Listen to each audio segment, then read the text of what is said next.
Hello, my name is Benjamin Hart. I'm an American attorney and the Managing Director of Integrity Legal here in Bangkok, Thailand. As the title of this video suggests, we're discussing the possibility of a regulatory structure popping up with respect to cannabis here in Thailand. And I thought of making this video after reading a recent article from ASEAN Now, that's ASEANnow.com. Article is titled, Katom Law Published, Cannabis and Hemp Next.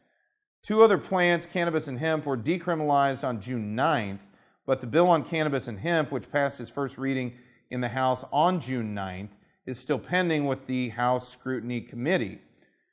Quoting further, Public Health Minister Anutin Charnvirakul told a meeting in Chiang Rai Province on August 20th that he expects the bill to be returned to the House for its second and final readings this month, August. So, interesting. At the time of this video, we're still in August. Remains to be seen if we will see that happen. As of now, yeah, we're kind of in a nebulous situation with respect to cannabis here in Thailand because it was just decriminalized, and as we've discussed in other videos, in a civil law country, when something isn't criminal, it is by default basically legal, is kind of the way to look at it. That's not quite the nuance that I think most civil law jurisdiction attorneys would like it to be put in such terms, but conceptually that's not a bad place to kind of start when you're doing the analysis on this kind of thing.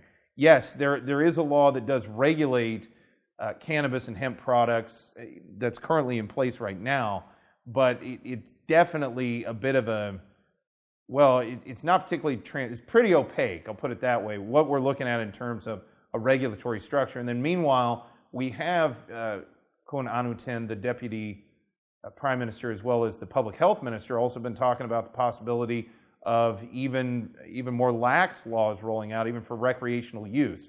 So again, these things remain to be seen. It does seem to be moving that way here in Thailand. The momentum seems to be behind, a more opening up of the cannabis sector as an industry.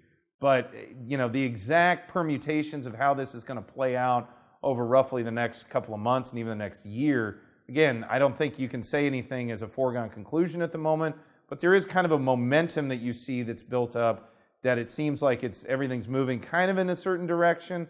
But long story short, I think we're probably going to see a regulatory structure sooner rather than later.